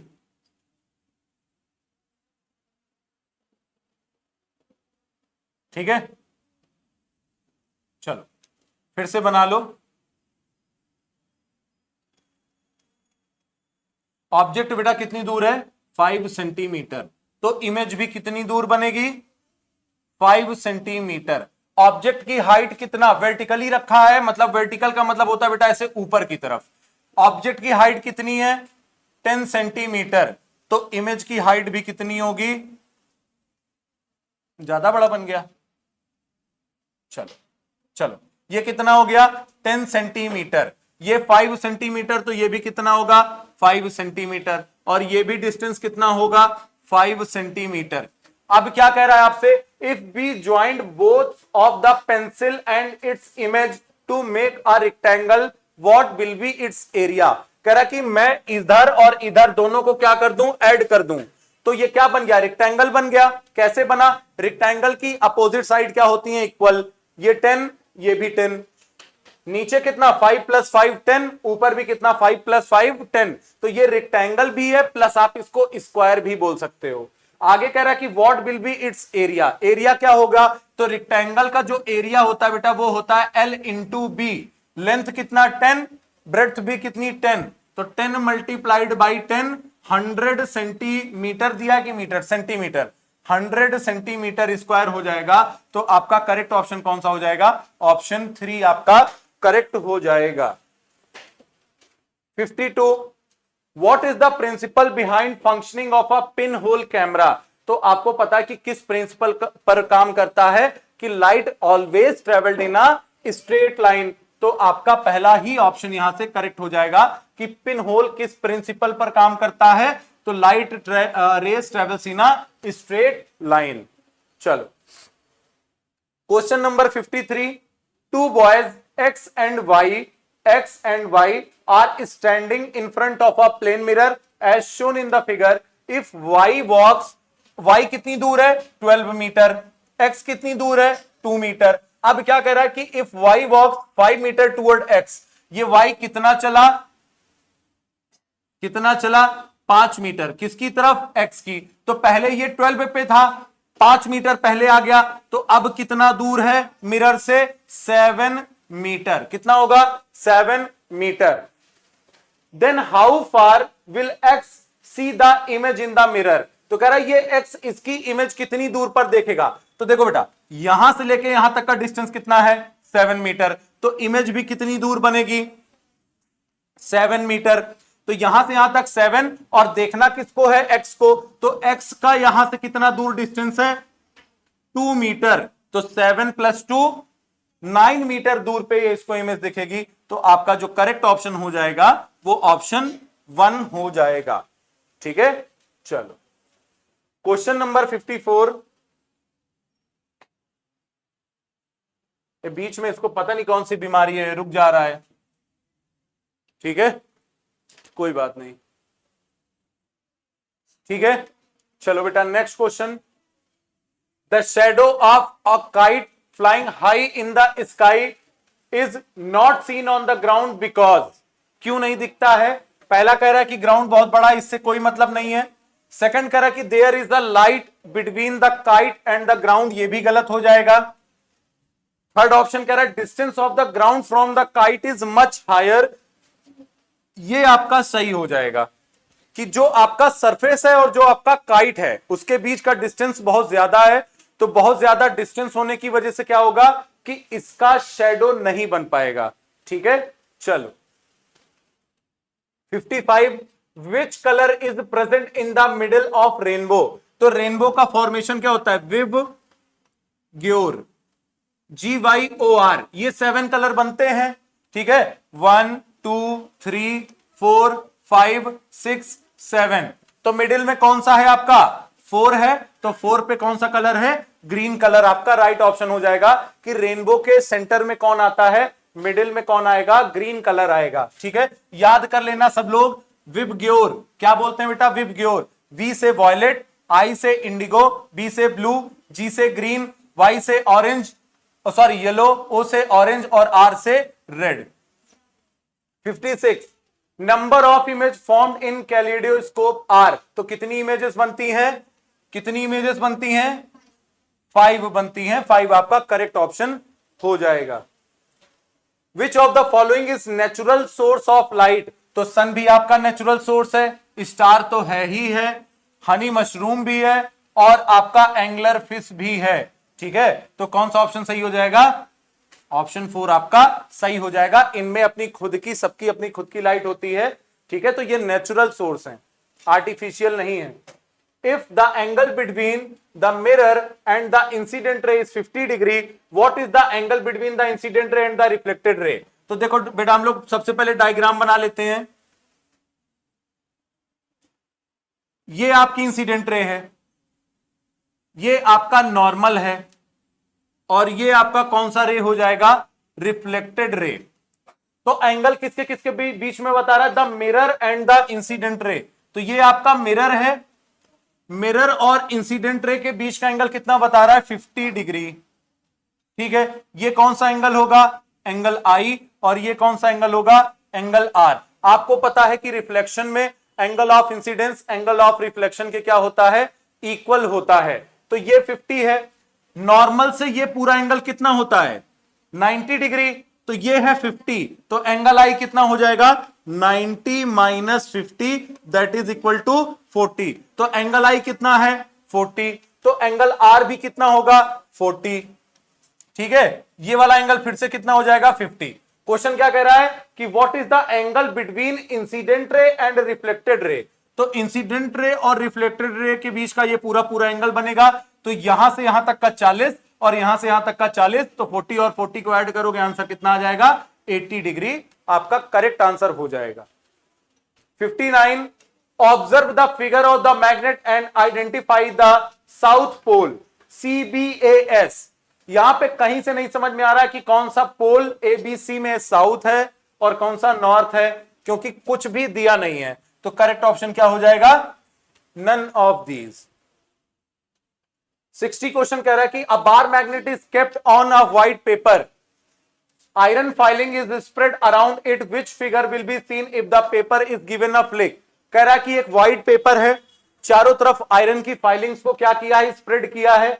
अगर फ्लिक करेंगे आप पेपर को तो कैसा फिगर बनेगा? तो सब लोग बेटा याद रख लेना कि आपका जो मैग्नेटिक फील्ड होती है वो कुछ ऐसा अपना शेप बनाती है।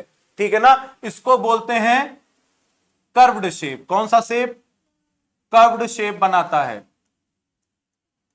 ठीक है, तो ऑप्शन 2 आपका यहां से करेक्ट हो जाएगा। चलो, alnico is made up of which metal.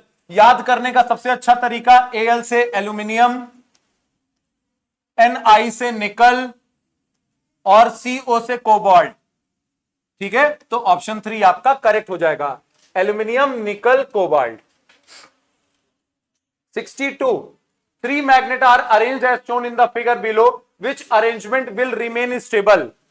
आपका यहां पर कुछ फिगर दिया हुआ है, आपको बताना है कि कौन सा स्टेबल होगा। अब एक बात बताओ, अगर ये साउथ है तो दूसरा पोल कौन सा होगा? नॉर्थ। ये ठीक है, ये साउथ है तो क्या होगा? और ये साउथ है तो क्या होगा? नॉर्थ। तो बेटा नॉर्थ और नॉर्थ तो एक दूसरे को रिपेल करते हैं, इस वजह से ऑप्शन 1 गलत। यहां पे आ जाओ सेकंड में, ये नॉर्थ है तो ये कौन सा होगा? ये भी नॉर्थ होगा। क्यों? क्योंकि बेटा ये साउथ है तो ये कौन सा होगा? और ये नॉर्थ और नॉर्थ रिपेल करेंगे, गलत हो जाएगा। यहां देखो, ये नॉर्थ है, ये क्या बनेगा? ये साउथ है, ये क्या बनेगा? और ये नॉर्थ है, ये क्या बनेगा? देखो, साउथ नॉर्थ एक साथ, साउथ नॉर्थ एक साथ, तो आपका ऑप्शन 3 क्या हो जाएगा? करेक्ट हो जाएगा। यहां पे देख लो एक बार, ये नॉर्थ है तो ये क्या बनेगा? साउथ। ये नॉर्थ है तो ये क्या बनेगा? साउथ। ये नॉर्थ है तो ये क्या बनेगा? साउथ। साउथ और साउथ कभी भी एक साथ नहीं हो सकते। In the given diagram, X and Y are circular magnet floating above each other. Find the correct reason for the following from this phenomena. आपके दो सर्कुलर मैग्नेट एक दूसरे के ऊपर फ्लोट कर रहे हैं, और ध्यान से देखो कि ये दोनों एक दूसरे से चिपक नहीं रहे हैं, एक दूसरे से अट्रैक्ट नहीं कर रहे हैं। ठीक है ना, एक दूसरे से अट्रैक्ट नहीं कर रहे हैं, तो इसका मतलब क्या कर रहे हैं? अगर अट्रैक्ट नहीं करेंगे तो क्या करेंगे? रिपेल करेंगे। तो एक्स वाई को क्या कर रहा है? रिपेल कर रहा है। Magnet x is more powerful than y, ऐसी कोई इंफॉर्मेशन नहीं दी गई है जिससे आप ये बता पाओ कि एक्स और वाई एक दूसरे में कौन पावरफुल है कौन नहीं। सेकंड कह रहा है कि magnet y powerful, no information. Third कह रहा है कि opposite pole of both the magnet are facing each other, तो ये आपका करेक्ट हो जाएगा कि दोनों मैग्नेट के अपोजिट पोल एक दूसरे को फेस कर रहे हैं। ऊपर नॉर्थ तो नीचे से भी नॉर्थ, तो नॉर्थ नॉर्थ को क्या कर रहा है? रिपेल कर रहा है, इसी वजह से अट्रैक्ट नहीं है, एक पर्टिकुलर डिस्टेंस पर ये दोनों बने हुए हैं, रोटेट कर रहे हैं। ठीक है, तो ऑप्शन 3 आपका क्या हो जाएगा, करेक्ट हो जाएगा। No no no no no, sorry बेटा, सॉरी, अपोजिट पोल होंगे तो अट्रैक्ट कर लेगा, गलत। Like poles of both the magnet, option 4 यहां से करेक्ट होगा। लाइक पोल है, इस वजह से एक दूसरे क्या कर रहे हैं, रिपेल कर रहे हैं। 64, which substance should be connected at point X to create an electromagnet?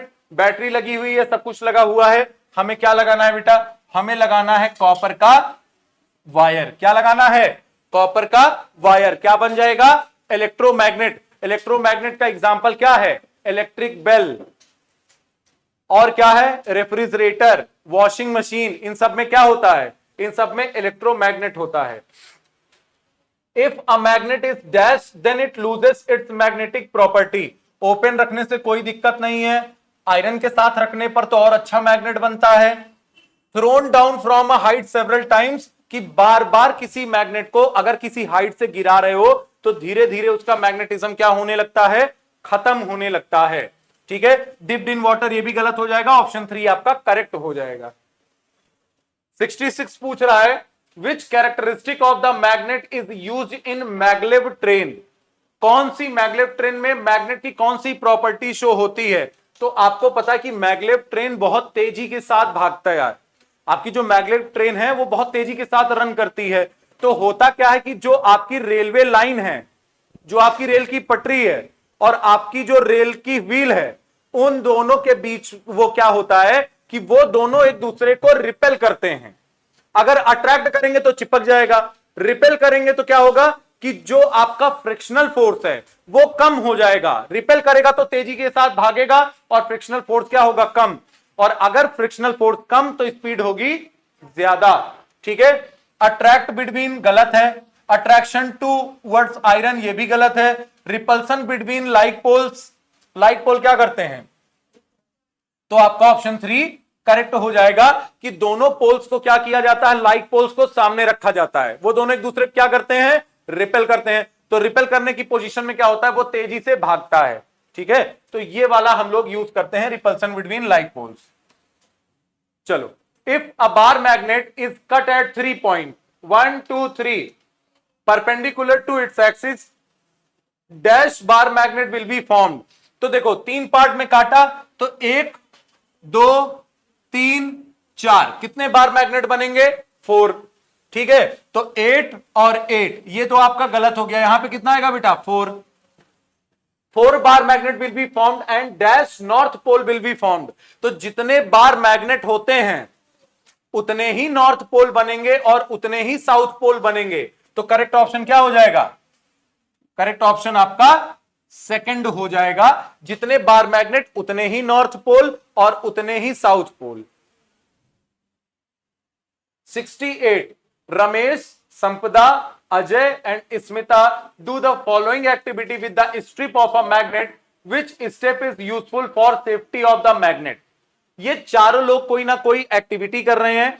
आपको यह बताना है कि बार मैग्नेट को यूजफुल रखने के लिए, सेफ्टी के लिए कौन इसमें यूजफुल है, कौन सही है। रमेश क्या कर रहा है, रमेश बार मैग्नेट को हीट कर रहा है। तो बेटा हीट करने पर उसका जो मैग्नेटिज्म है वो कम होने लगता है। तो रमेश जो एक्टिविटी कर रहा है वो सही नहीं है। संपदा keeps up the bar magnet, संपदा क्या कर रही है, बार मैग्नेट को कीप कर रही है, मतलब रख रही है। तो संपदा ने सही काम किया है, संपदा क्या कर रही है, सही काम कर रही है। आगे देखो, Ajay hit the bar magnet with the hammer. Ajay का दिमाग खराब हो गया है, अजय क्या कर रहा है, हैमर से बीट कर रहा है बार मैग्नेट को। तो बीट करने से उसका मैग्नेटिज्म कम होता है। Smita throws magnet from the height again and again. मुझे लगता है कि स्मिता काफी मोटी लड़की है, बार बार मैग्नेट को फेंक रही है, फिर नीचे जा रही है, उठा के ले आ रही है, फिर फेंक रही है, फिर जा रही है। ठीक है, तो ये भी गलत हो जाएगा। करेक्ट ऑप्शन क्या हो जाएगा, 2 आपका करेक्ट ऑप्शन हो जाएगा। चलो, सेकंड कह रहा है कि विच of the following option correctly represent the storage of bar magnet. ठीक है, तो बार मैग्नेट में बेटा सबसे पहली बात तो यह है कि आपके दोनों पोल सेम होने चाहिए और वुडन ब्लॉक आपका बीच में होना चाहिए। तो वुडन ब्लॉक कहां कहां पर है, बीच में, यहां पर। तो इसका मतलब आर और एस आपका गलत हो जाएगा। वुडन ब्लॉक यहां पर भी है, यहां पर भी है, लेकिन यहां नॉर्थ और नॉर्थ, यहां पर साउथ और साउथ, क्या दोनों पोल एक साथ रह सकते हैं, नॉर्थ और नॉर्थ? नहीं। तो करेक्ट ऑप्शन कौन सा हो जाएगा? क्यू, क्योंकि यहां पे नॉर्थ साउथ को अट्रैक्ट किया है और साउथ ने किसको किया है? नॉर्थ को। तो कौन सा ऑप्शन सही हो जाएगा? क्यू आपका सही हो जाएगा। 70 क्वेश्चन कह रहा है कि in which of the following device an electromagnet is not used. ठीक है, तो किसमें इलेक्ट्रोमैग्नेट नहीं यूज होता है बेटा? तो अभी मैंने आपको बताया था वॉशिंग मशीन में भी यूज होता है, रेफ्रिजरेटर में भी यूज होता है, इलेक्ट्रिक बेल में यूज होता है। आपका इलेक्ट्रिक हीटर में इलेक्ट्रोमैग्नेट यूज नहीं होता है। हाँ, an inclined plane is prepared to lift an object at the height of 5 metre. ठीक है, एक इंक्लाइंड प्लेन को क्या किया गया? प्रिपेयर किया गया है एक ऑब्जेक्ट को 5 मीटर पे क्या करने के लिए? हाइट के लिए। इट्स लेंथ इज p, इसकी लेंथ कितनी है? p, and x is measure of an angle, angle कितना है? x है। दैट हाँ, सेलेक्ट द ट्रू स्टेटमेंट। पहला आपको बताना है कि कौन सा ट्रू है। पहला कह रहा है कि if the angle is increased, अगर इस एंगल को बढ़ाएंगे, the length of the inclined plane will decrease. कह रहा है कि जो इंक्लाइंड प्लेन की जो लेंथ है वो क्या करेगी? डिक्रीज करेगी। तो सही बात है बेटा, जितना एंगल कम होगा लेंथ उतनी ज्यादा होगी, और एंगल को अगर आप बढ़ाओगे तो लेंथ क्या करेगी? डिक्रीज करेगी। तो यहां पर पहला ऑप्शन ही क्या हो गया? पहला ऑप्शन ही क्या हो गया? करेक्ट हो गया। एंगल बढ़ाने पर याद रखना, एंगल बढ़ाने पर लेंथ क्या होगी? डिक्रीज होगी। एंगल कम करने पर, एंगल को कम करने पर लेंथ क्या होगी? इंक्रीज करेगी। एक को कम करोगे तो दूसरा बढ़ेगा। Question number 72, characteristic of lever P and Q are given. P कह रहा है कि according to the position of fulcrum force required is more और less than the load. Q कह रहा है कि force required is always more than the load. तो फोर्स किसमें ज्यादा रिक्वायर्ड होती है? सेकेंड टाइप में या थर्ड टाइप में? किसमें होगी? किसमें होता है force required is always more than the load? कि जितना लोड है उससे ज्यादा फोर्स की रिक्वायरमेंट किसमें होती है? ठीक है, थर्ड टाइप या सेकेंड टाइप या फर्स्ट टाइप? जल्दी बताओ। थर्ड टाइप में। और P कह रहा है कि according to the position of fulcrum force required is more और लेस देन द लोड। ठीक है, तो कौन सा ऑप्शन सही हो जाएगा? फर्स्ट या सेकेंड? ठीक है, तो क्या हो जाएगा बेटा यहां पे? ऑप्शन थर्ड आपका सही हो जाएगा कि पहला बात Q का कौन सा होगा? Third type. और according to the position of fulcrum force required is more और less than the load.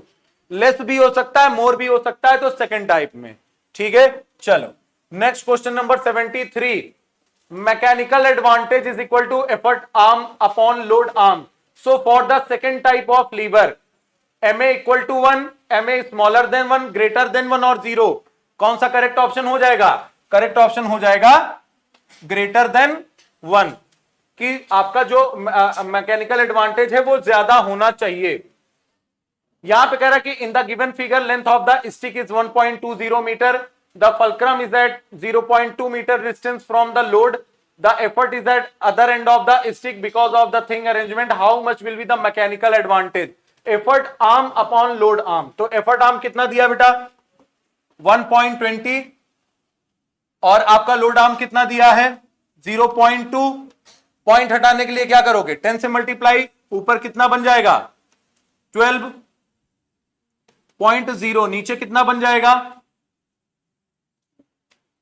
2। Answer कितना आ जाएगा? आंसर कितना आ जाएगा?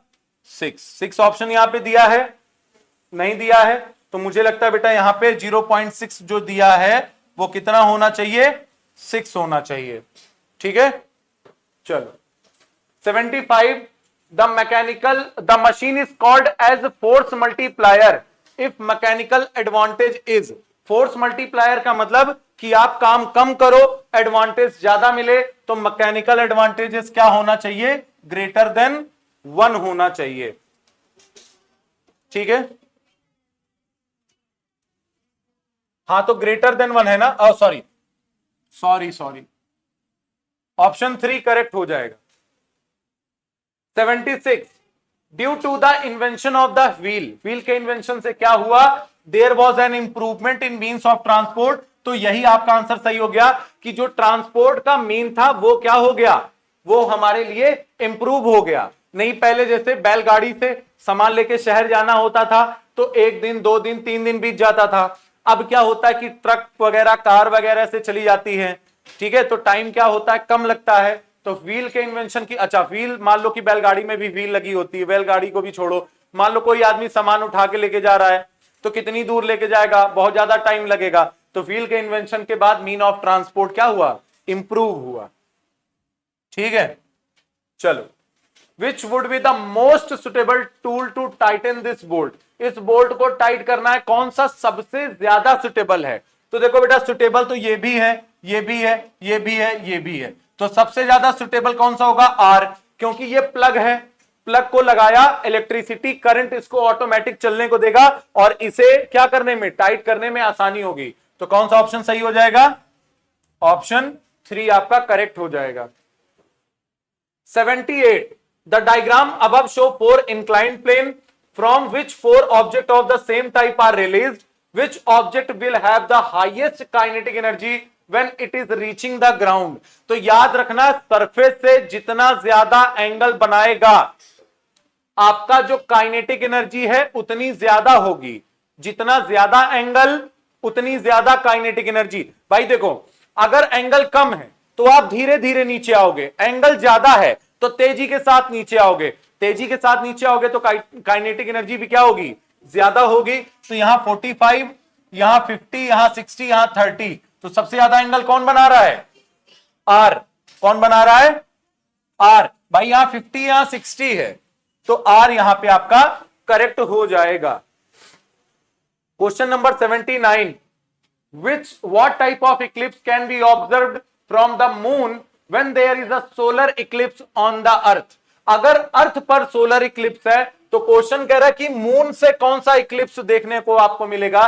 तो मून से अगर देखोगे बेटा तो अर्थ इक्लिप्स देखने को मिलेगा। कौन सा इक्लिप्स देखने को मिलेगा, अर्थ। मून अर्थ से नहीं पूछ रहा है, कहां से पूछ रहा है, मून से। तो मून से कौन सा हो जाएगा, अर्थ इक्लिप्स आपका करेक्ट हो जाएगा। नेक्स्ट आपसे क्या पूछ रहा है, नेक्स्ट आपसे कह रहा है कि select correct order of the cities namely Kolkata, Delhi, Mumbai and Shillong as per the time of sunrise on the same day. तो हमें पता है कि इंडिया में जो सनराइज किधर होता है, ईस्ट होता है। तो जो आपका स्टेट जितना ईस्ट की तरफ होगा सनराइज वहां पर क्या होगा, सबसे पहले होगा। तो शिलोंग, भाई शिलोंग आपका किधर आता है, सबसे ईस्ट में, उधर अरुणाचल, मिजोरम, मेघालय, मणिपुर, ये सब आपके ईस्ट के आपके स्टेट हैं। तो सबसे पहले कौन सा, शिलोंग। शिलोंग से जैसे ही आओगे तो फिर आपको कौन मिल जाएगा, फिर आपको मिल जाएगा बेटा कोलकाता। तो शिलोंग के बाद कोलकाता, फिर आपको मिलेगा दिल्ली, और मुंबई हमारा तो सबसे ज्यादा वेस्ट में है, तो ईस्ट से वेस्ट आने में सबसे ज्यादा टाइम लगेगा। तो सबसे लास्ट में मुंबई में और सबसे पहले शिलोंग में। तो करेक्ट ऑप्शन क्या हो जाएगा, 2 ऑप्शन करेक्ट हो जाएगा। Lunar month has dash days. तो सबको पता है कि लूनर मंथ में कितने से कितने दिन होते हैं बेटा, 20 to 30। ऑप्शन आपका करेक्ट हो जाएगा, 1 आपका करेक्ट ऑप्शन हो जाएगा।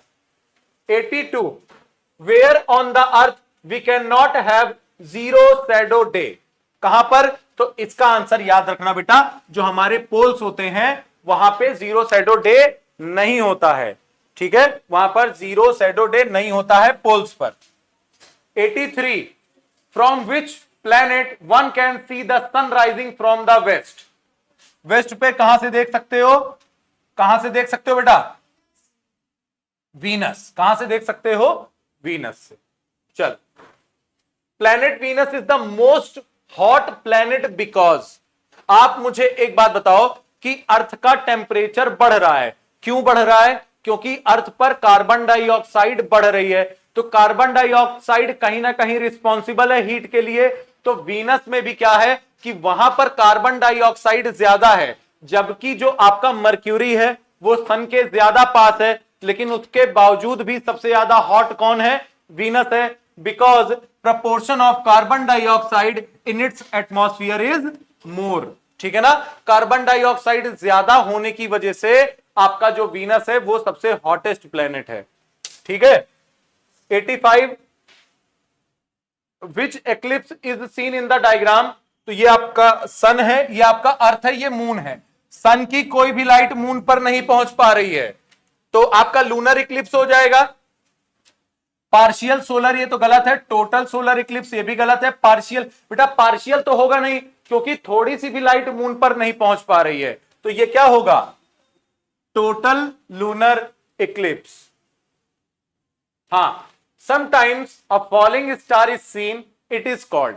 जो आपका स्टार फॉल करता हुआ गिरता हुआ दिखता है उसे हम लोग क्या बोलते हैं, मीटियोर बोलते हैं। क्या बोलते हैं, मीटियोर बोलते हैं।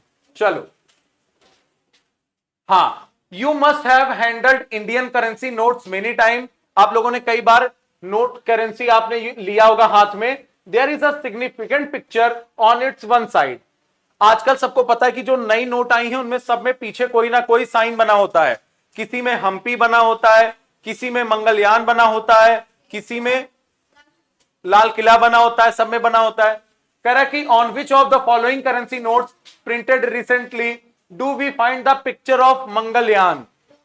ठीक है ना, तो आधे लोग तो उसमें छुए ही नहीं होंगे, घर वाले छूने नहीं देंगे 2000 की नोट। ठीक है, तो कौन सा साइन होता है, मंगलयान आपका 2000 की नोट पर बना होता है। तो अभी बैन हो गई है, लेकिन जब आया था तब तो मंगलयान 2000 में ही था, 100 550 में तो था नहीं, 100 550 में तो था नहीं। तो करेक्ट ऑप्शन क्या हो जाएगा, 2000। चलो, day and night are equal of 12 hours on. Day और नाइट 12 आवर्स, मतलब डे भी 12 आवर का और नाइट भी 12 आवर का। तो बेटा याद कर लेना, ये याद करने वाली चीज है 21 of March. 21 of March, 21 June longest day होता है। सबसे बड़ा दिन कब होता है साल भर में, 21 जून। सबसे शॉर्टेस्ट डे कब होता है, 23 दिसंबर। मतलब कि नाइट सबसे बड़ी कब होगी, 23 को, और इक्वल कब होगा, 21 मार्च को।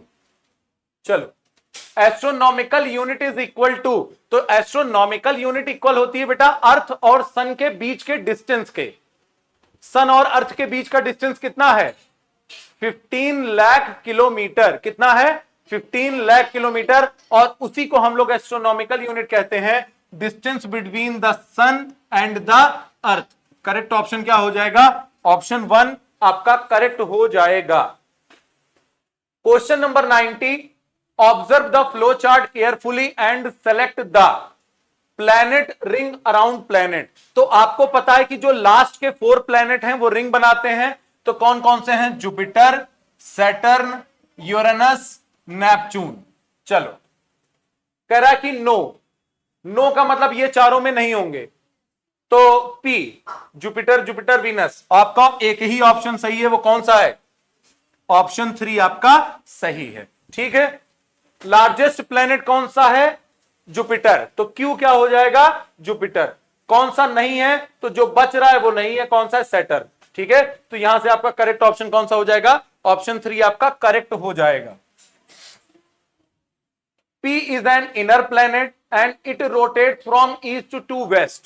Name the planet P.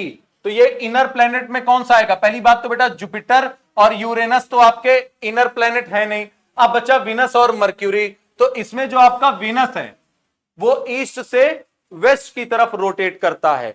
किधर से किधर करता है, ईस्ट से वेस्ट की तरफ। Question number 92, which planet in the solar system can be observe transiting the earth from sun from the earth.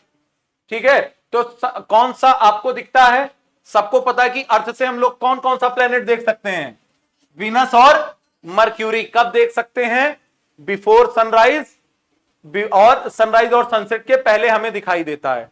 ठीक है, चलो 93, Jiya can see the moon but not the sun, she might be in city. तो देखो Q R city सन के सामने है, तो यहां से तो सन दिखेगा, लेकिन पी और क्यू अर्थ के सामने, मतलब ये बैक साइड है। तो पी और क्यू में जिया को क्या नहीं दिखाई देगा, सन दिखाई नहीं देगा, मून दिखाई देगा। तो करेक्ट ऑप्शन क्या हो जाएगा, पी और क्यू। ऑप्शन 2 आपका क्या हो जाएगा, करेक्ट हो जाएगा। 94, if you want to plant a flag on the moon, what would happen it over time? तो बेटा आप मून पर कुछ भी ले जाके फ्लैग लगा दो, वहां अपना स्कूल का बैग रखाओ, बुक रखाओ, कुछ नहीं होने वाला, वो वैसे का वैसे रहेगा, because there is no atmosphere on the moon. तो कौन सा ऑप्शन करेक्ट हो जाएगा? The flag will wave in the wind. करा कि आपका फ्लैग विंड में उड़ जाएगा, वहां जब एटमॉस्फेयर ही नहीं तो हवा कहां से चलने लगी? The flag will remain still. ये आपका आंसर सही हो जाएगा कि आपका जो फ्लैग है वो स्टिल ही वैसा रहेगा, जैसा है वैसा ही रहेगा। चलो 95, which of the following in the Indian space research organisation, जिसे हम लोग इसरो के नाम से भी जानते हैं, mission to study the sun and sun's atmosphere. तो सन के बारे में और सन के एटमॉस्फेयर के बारे में हमको बताता है आदित्य L1। कौन बताएगा बेटा? Aditya L1। Question number 96, you want to experience the longest day of the year on the earth, which location should you visit? कौन सी लोकेशन पर जाना चाहोगे? कौन सी लोकेशन पर जाना चाहोगे? North pole, northern tropic, prime meridian या इक्वेटर? ठीक है, तो आपका कौन सा आंसर यहां पे सही हो जाएगा? ठीक है, आपका कौन सा पोल होता है ना, पोल पर अभी हम लोगों ने देखा था कि वहां पर शैडो देखने को नहीं मिलता है। नहीं नहीं, यहां पे बेटा आपका आंसर द इक्वेटर होगा, क्योंकि इक्वेटर पर सन आपको हमेशा दिखाई देता है, क्योंकि इक्वेटर पर सन की रेज हमेशा पड़ती हैं। जो भी कंट्रीज, आपका जो अर्थ है, जो भी इक्वेटर पर आते हैं वहां पर क्या होता है? वहां पर गर्मी ज्यादा होती है, तो वहां पर आपको लॉन्गेस्ट डे देखने को मिलेगा। ठीक है, मुझे इक्वेटर समझ में आ रहा है, हो सकता है मेरा ये आंसर गलत हो तो आप लोग देख लीजिएगा, लेकिन मेरे हिसाब से जो करेक्ट ऑप्शन है वो कौन सा हो जाएगा? इक्वेटर। ठीक है, अगर बेटा मुझसे ये क्वेश्चन गलत हो जाता है तो I am sorry for that, please आप इस क्वेश्चन को चेक कर लीजिएगा। मेरे हिसाब से जो करेक्ट ऑप्शन होगा वो द इक्वेटर हो जाएगा। ठीक है, चलो, a 10 watt bulb used for 8 hours consume 80 watt hour electricity. If a 40 watt bulb is used for 2 hour, it also consumes 80 watt hour electricity. If it means 40 watt bulb consume electricity with dash the speed then of a 10 watt bulb. 10 watt bulb 8 hours के लिए चल रहा है तो कितना कर रहा है? 80। आप एक बात बताओ, अगर 40 वॉट का बल्ब 8 आवर्स तक चले तो कितना कंज्यूम करेगा? 2 आवर्स में कितना कर रहा है? 80। तो 1 आवर में कितना करेगा? 40। 8 आवर्स में कितना करेगा?